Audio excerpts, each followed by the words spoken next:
Hello, welcome to Z Explains BG. I am Z. We're playing a 5-point match on backgammonhub.com. And we will try to play well, although I might be messing up this deuce. I don't know, this looks okay though. I am up in the race now, so getting the backman going a little bit might be okay. Staying mostly out of, not getting hit with sixes on the return. Here I don't know. Could hit him with the four, but it doesn't seem to do that much. Up in the race, I'm thinking about just playing this sort of running game.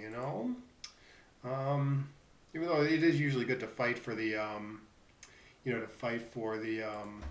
the good points there. But I don't know. I'm pretty comfortable. I mean, I'm guessing a little bit, but I'm pretty comfortable with how I play that stuff. Now he should be trying to contain that back checker probably by hitting here, even though it gives up the 8 points. Okay, now I've got something more passive. Okay, I get to hit and get out of there at the same time. So let's try that. He does miss. Well, he does get to come in low on my board, causing me lots of problems. So it's a good play. I've got no safe play.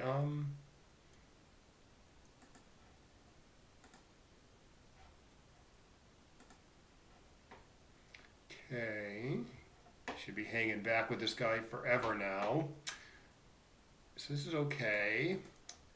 3-2. I don't know. I mean, if I can make a point and leave a shot in the outfield, I might do it. But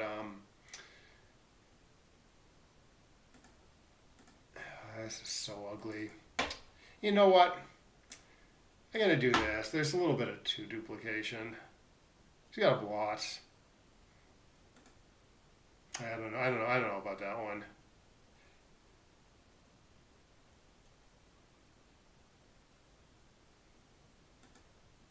Good. Oh, I get to put all this stuff together. A little scary over there. 8-3 is a play also. Maybe there's slightly more safe numbers after this. Can handle like a 6-1, for instance, safely. It's not the greatest place for a checker, though, obviously. But there does seem to be a huge premium on playing safely next turn. All right, so I don't know if I have a cube yet. The guy back there is quite a bit of an asset, I would say. Okay, so I guess I'm making the 10-point heavy. I mean, this seems like the easiest. This seems like the easiest ride home, anyways. And probably I can cube this now. Yeah, I got some. He's back here, which is good for him. But could attack him with like a 5-2, 5-5, 2-2, maybe not.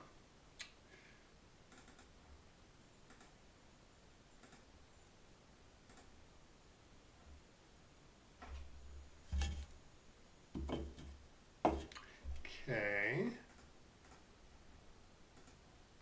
I wonder a little bit about clearing the 8-point there. Might have been worth a look. But actually, the 8-point paid dividends. Get to clear that point with a 6-2, 5-2, 4-2. All right, now it might be time to switch and not leave him anything to shoot at. I want to leave 4 shots to clear the 8 points.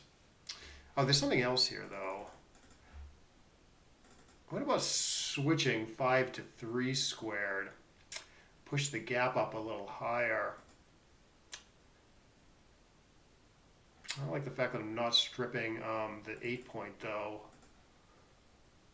It's probably still safest. Yeah, I don't know about this. Also, it's just a little hard to make the open point now,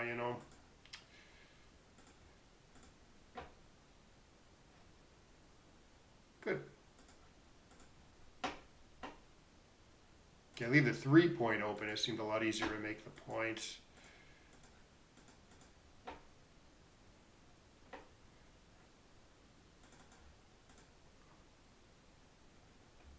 So yeah, we'll take a look at the computer analysis afterwards. I'm not going to spend too much time, but I have stuff to do.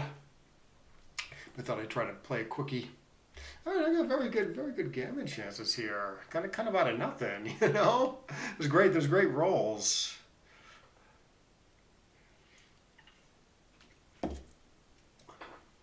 Yeah, seems okay. Okay, now he's got to save the backgammon. And he gets gammon. Good. Four zips. So getting gammon here doesn't hurt me very much. So I don't know, you can do this.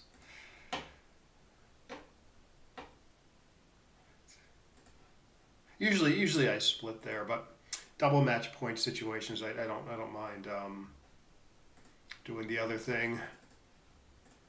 It's also good because I mean, maybe I should do it more, even like for money, which the XG rollout doesn't prefer, but it complicates the game, which is sort of good. It's good if you're the stronger player. Oh, this guy seems to be pretty solid.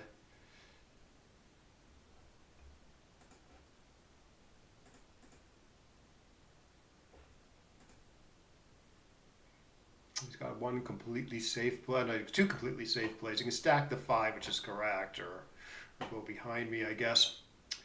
Now should I make the 18 here? Put extra pressure on this big stack. Race is fairly close. I do kind of like the guy back on the 22 though. Huh? Yeah, these are tough plays. I'm gonna try this, but I'm not sure it's right. Oh, hey, Alex, good to see you.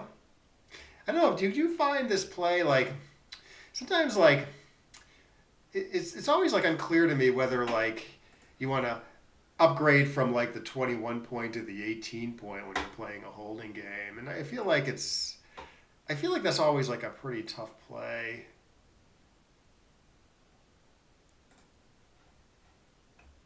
Like it can go either way. Depending on the various factors, how the race especially, but just like how much contact there is after each play. Yeah, so I want to at the score. I'm keeping that guy back, I guess. Where gammons don't really hurt me. Although I'm gonna attack here. Oh no, he's not attacking me. Maybe there's no good safe hit there. Yeah, usually you have raised contact. Yeah, I hear ya. Well, now it seems pretty dangerous to be back there. Like if Gammon's hurt me, I would definitely jump up to the 18. Um, the race is so bad though that maybe this still wins a little more. So let's try this. Like, okay, so like he points on me with like a 5-4 say, and I get like a bunch of return shots. And his ace point is going to stay open for a while, you know? Yeah, maybe similar stuff here. But now he's not stripped in the outfield anymore. I could slow him down.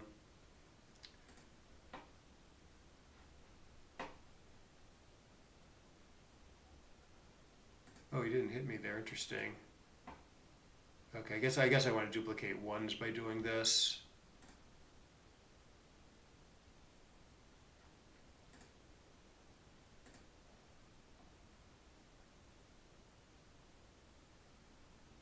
Is it right to leave it there? Nah, I could win the race. Yeah, it could have been right to leave it there. Okay, 1-6. Gammon's hurt me like a little bit.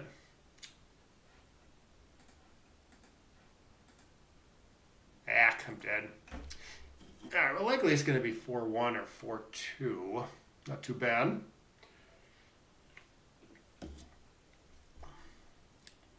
No, it's conceivable clearing the 6 is safer there long term.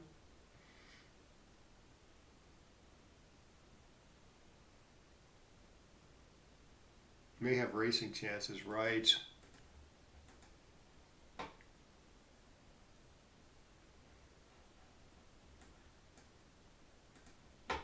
Oh, is that what it is? 1.26. Yeah, I never really learned that number. Like I think about it more in I know gammons can hurt you a little bit, so and it can swing the play. But I never really learned to quantify that stuff. I just have sort of I just sort of have like a little bit of a feel for it.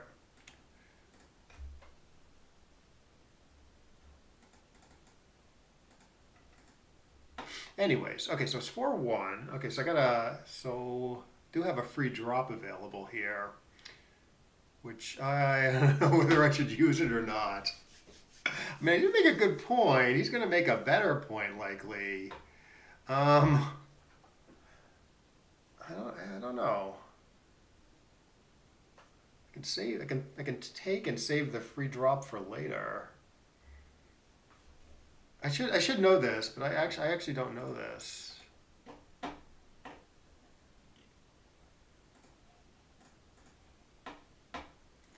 Not sure about this deuce. Gonna get attacked some.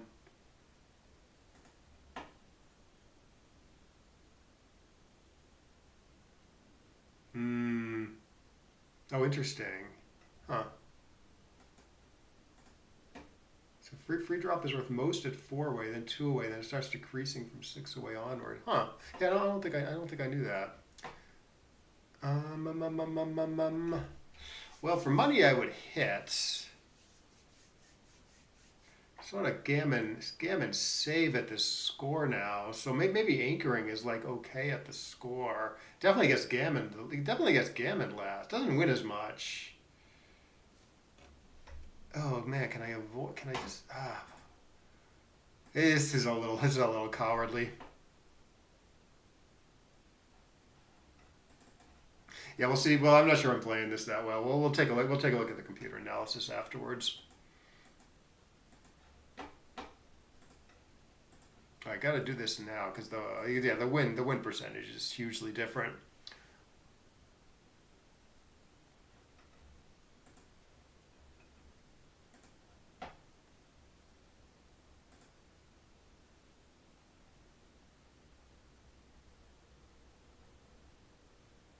All right, get out of there.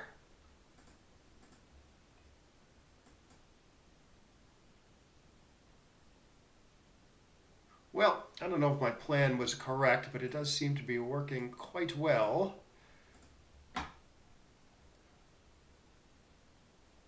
And I assume I don't leave him anything. I assume I don't leave him like the 4 shots out here until it gets like a lot tougher to play.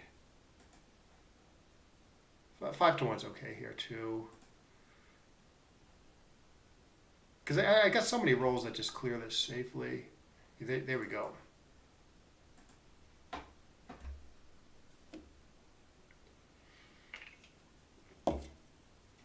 Okay. Good.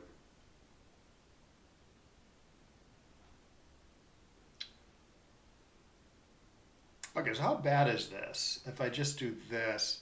So a little stripped. Yeah, spares are quite bad. I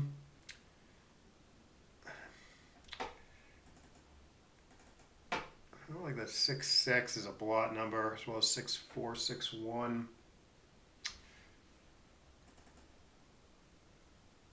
All right, let's try this. Good.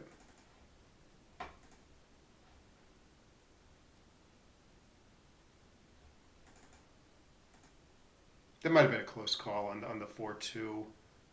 Like, oh, okay. Yeah, this race is good enough.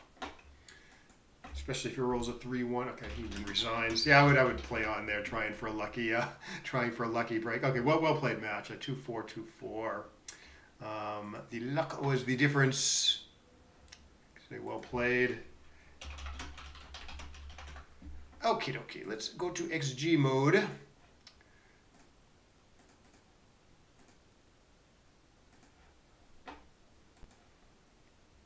Okay, so I'm on the bottom, which is what we want. Yeah, still well played in XG, in the 2s. Apparently I screw up some of these early plays here. Okay, let's put, this is what we were doing. Okay, so 5-4, 5-2, 2018. No, I thought about 20 to 18, but I was like, I didn't want to give him good 6s from the bar. Oh, the sixes are duplicated. That's why. Yeah, this is a bad play. Yeah, so the reason I didn't play 20 to 18 because like he can't enter with sixes, so I didn't want to give him good hitting sixes back.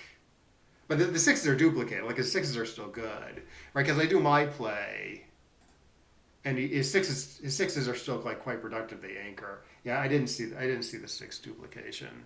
Yeah, without that, I think my play is okay.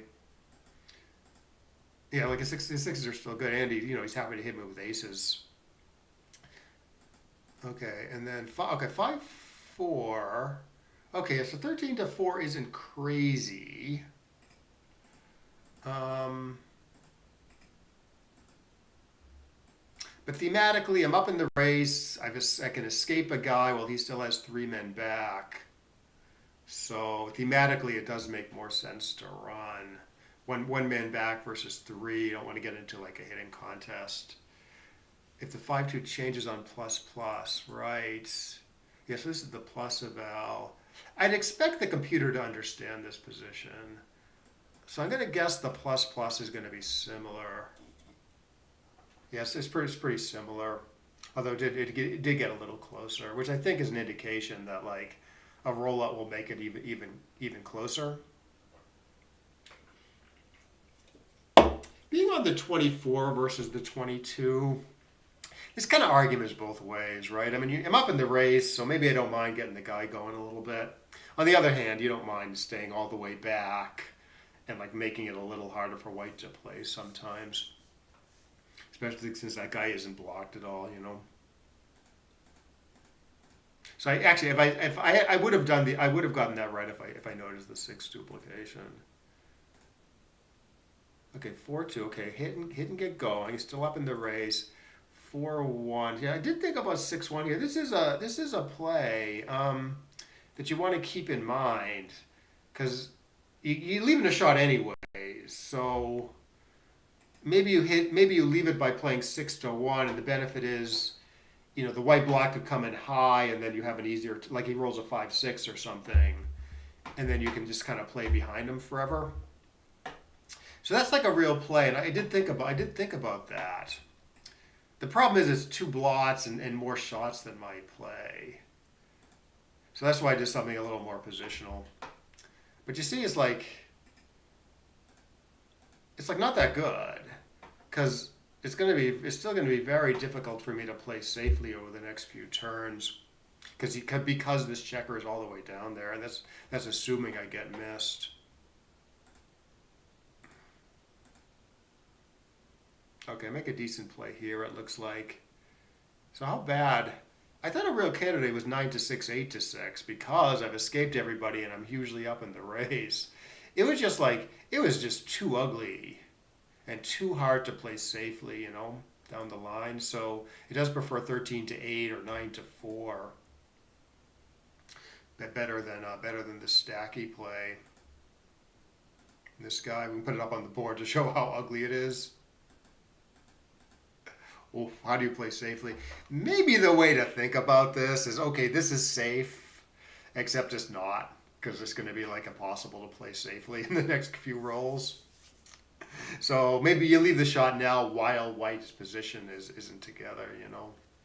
And so you're buying something for it. You're buying the ability to build a good point and play safely next turn, maybe. So we can go back to this. The original position is this, right? It's tempted to play safe, but it's just too ugly.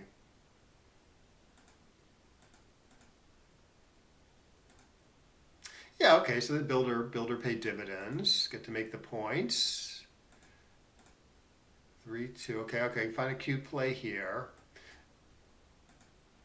Just giving myself a few more, getting the distribution nice, giving myself a few more numbers that play safe, like a 6-1, for instance. 3-1 is excellent. 6-3, makes a good play here, staying all the way back. Cannot cube this yet. Still too much contact. His board is still pretty decent. 3-3. Alleviates some of the contact problems, and so yeah, I got a decent cube in here. Somewhat gammonish, actually. Somewhat gammonish, so it's like it might be a pass on a rollout. Because if he either has to stay back, which I guess the computer's going to want to do, win more, but get gammon some, or kind of leap out and just kind of like lose the game, never get gammoned. All right, 2-2. Okay, I didn't really. Maybe I saw this a little bit. Right, so obviously you're making the 4 with 2 of them. And then what did I do? I played 10-6 with the last 2, getting decent distribution. The computer has this other idea of getting rid of one of the problem points in the outfield. Right, the computer wants to do this. Just leave itself 1 point to clear in the outfield, but give up that landing spot. And actually I didn't think much about this, but I did think about it the next turn when there's similar choice. Right, so I'm saying this is sort of easier to bring home than my play. My play is a little awkward in the outfield, right? 3 guys here, 2 guys here. This is a little weird. Yeah, similar stuff here, except it's less weird in the outfield to play 10-5. Now I'm all even in the outfield, so like 6-6 is safe, for instance. But again, yeah, this is a real play. Just leaving one problem point in the outfield. The downside to doing that, of course, we saw in the next roll, 6-2. I get to clear the 10 point now because I have this 8-point landing spot. And then I assume, oh yeah, the 2-2. Yeah, this. My first impulse was definitely to make the computer's top choice.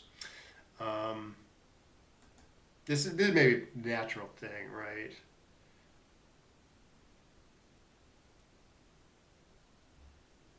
Wins more gammons. That's the difference. My play actually wins the most. It's safest.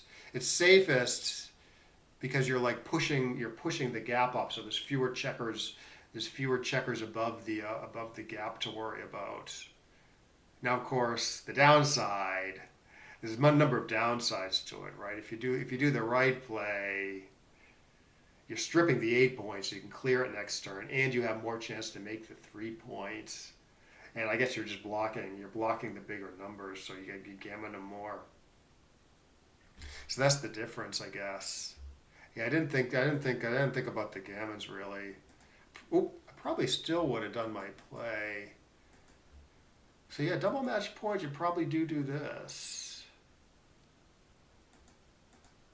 Yeah, but he has more chances to enter before I can clear the 8 points. I thought a little bit about paying the shots here to like get rid of the 8 points. And maybe worth 2 shots to do that, but it's just 4 shots, right? 5-1, 5-3. So I just play safely, and then I get a great 3-1, and then I just win a gammon, basically. Good. It's up 4 zip.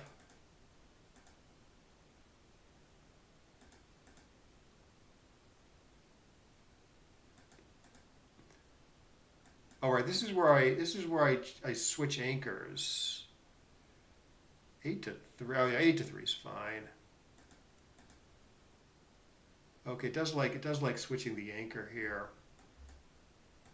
Yeah, I felt like I was guessing here. Apparently, it's kind of a big deal to like upgrade to the 18. I mean, because you're putting a lot of pressure, putting a lot of extra pressure on these 6 checkers on the midpoints. And I guess you still keep a checker back in his inner board, which is good to do my play. On the other hand, if you do this play, keeping the 21-point anchor, you're still getting a ton of long-term contact. And you get to keep this guy back on the 22, which is nice.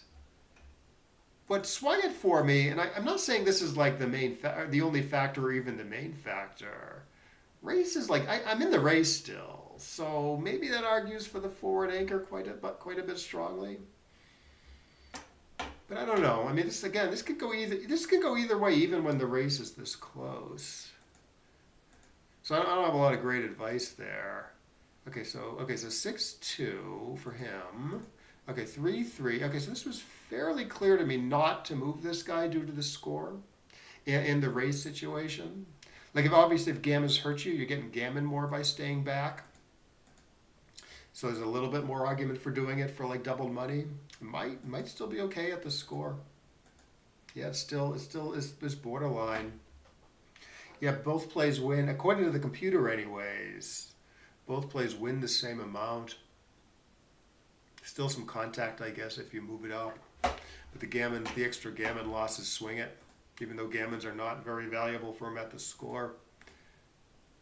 Okay, yeah, similar stuff here, right? You can argue you win more by staying back, but you're getting gammon more, and you still win some if you go move up to the 18. So let's see what the computer says here. Okay, so now the computer says this is pretty clear to stay back. But yeah, obviously if gamma's counted, you wouldn't do that. Right, so for those who don't know, it's the Crawford game, and he needs an odd number of points, so gamma's only worth a little bit at the score. Yeah, like I said, I mean, if he rolls like a 5-4 and points on me, you get a little bunch of good return action, bunch of good return shots. Okay, it doesn't hit here. He could play 8 to 4 to 3, but that is quite a few shots, so he correctly avoids it. Similar stuff here, although here is 0 shots to hit, so the computer doesn't mind it as much. Yeah, if gamma's counted, he would hit here, so he definitely understands the score. 18 to 10.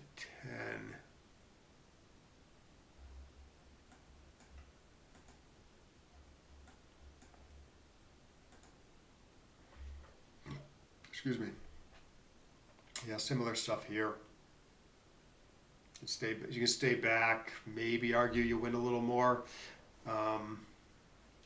Actually, top play for the computer is give up the anchor. I'm not sure it understands this position though.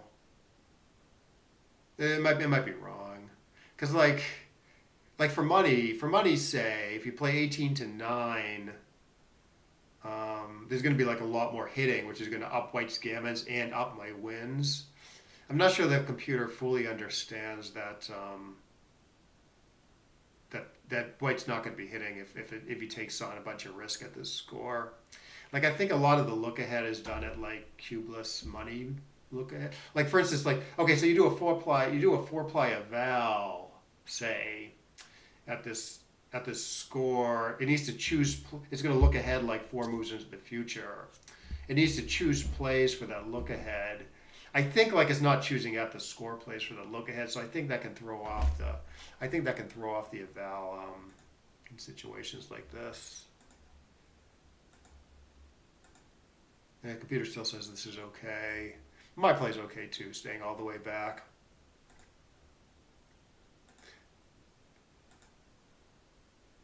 Okay, here you sort of have to run off the front anchor. I do it like this because I think there's some one duplication, right? One's to hit here, one's to hit here. I'm giving him 3s here, which don't do anything over here. But again, yeah, maybe the score is relevant. Anyways, he does point on me. Yeah, again, 12 to. He can maybe leave the blood on the 16, maybe. And then I just hang back, hoping for a shot, but he closes me out. Fine. Okay, so is it gonna like my free drop? No, it doesn't. Okay, it's fairly close. Okay, so I'm 49%. See, that's fairly close. I thought the rule of thumb is like, I don't know, if you make a good point, you're probably going to be if your opponent doesn't make a point and you make a point, or do something otherwise productive like run with the 6-5, probably winning. But yeah, here I guess his build power is so powerful. After getting away with his play, which actually he probably should split with a 4-3. Though it thinks I'm losing by a little bit. I know, it actually likes his play at the score.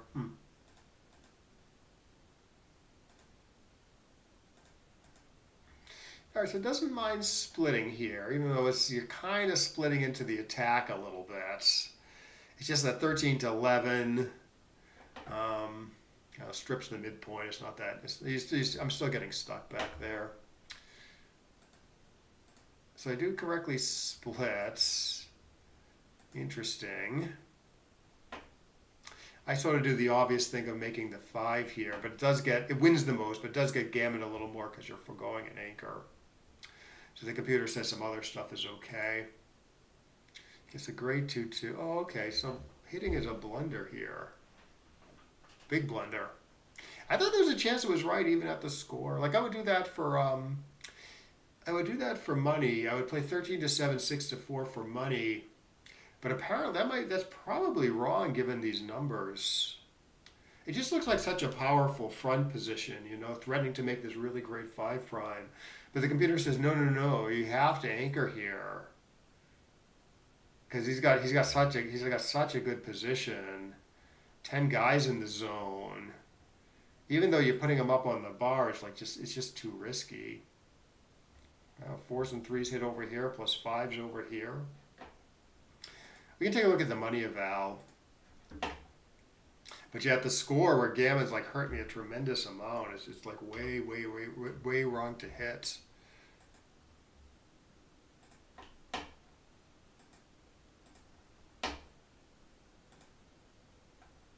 Let's say he's doubled and we're playing for money. Still going to be wrong to hit by quite a bit. Like I said, I probably would have hit here because I almost hit at the score. So I am probably blundering for money here.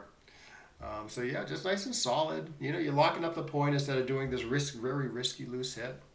It's not the greatest anchor, but it's sort of, aside from the 18 point, it's sort of the best available anchor. Fine.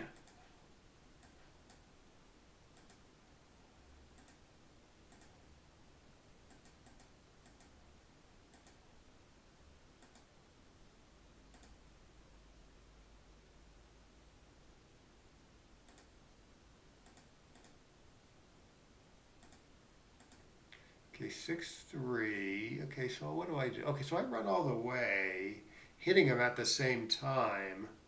So yeah, that's what people are doing. Everyone in the world is making my play, aren't they? Even at the score? The computer says, no, no, no, that gets gammon a lot more. So you actually just want to do, you want to do this play, which lets him build and lets him escape. Yeah, I don't know, man. This is above my pay grade. 20 hitting wins and loses more gammon. So, it's probably right by a large amount for money. But I guess at the score where gammons only go one way and white wins, white's gammons are super valuable. It's enough to swing the play. Yeah, I don't know if a lot of people are doing this. I didn't even think it was a question at the time. It's a pretty decent roll. His safety's a blot and gets the guy going. And then I think I just have mostly an easy time bringing it home. Oh, there was one 4-2 that I was curious about. This guy. Oh, it's okay. My play's wrong. He has 2 stripped, I guess.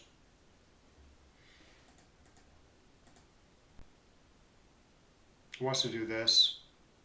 Maintain these 3 nice builders on the 5 and 6 points.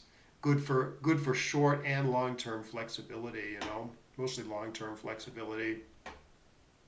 My play of stripping it down, no builders, no blot numbers, but going to be some blot numbers down the line, I don't think there's any forced blot numbers here, anyways. Stuff like 4-3 is pretty bad. But you can play it safely and clear your 6 points. But yeah, it gets ugly fast, I guess, with some double blot possibilities. Like 6-4, 6-4, for instance. I've rolled 6-4 in the next 2 rolls. Or 6-5, 6-4, stuff like that.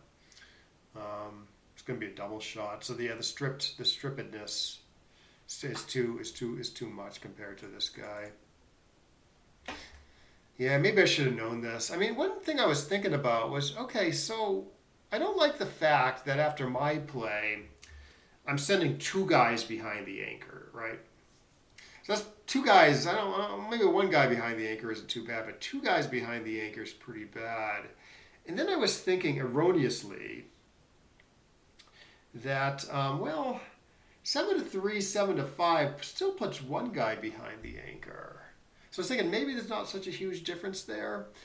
But I think there's a huge difference there because like 7 to 5 also puts another guy like in front of the anchor in a good spot. So in that sense, it's sort of still a difference of 2. Like I'm talking about like how many guys are you like putting in bad spots? My play puts 2 guys in bad spots. This play puts 1 guy in a bad spot, but it also puts 1 guy in like a good spot. So maybe instead of a difference of 1 in that sense, it's a difference of 2. So that's what I don't know. That is how I think about it. But you might have a better way to think about that kind of stuff. Just maybe just look at general flexibility difference, and see the massive difference. And you think, oh, the massive difference must be worth the gap. So maybe that's a better way maybe a more general way to think about it. But I get lucky. This would have played, actually, yes, the other play, 5-5 would have played worse. Wouldn't have been a shot, but it would have played worse.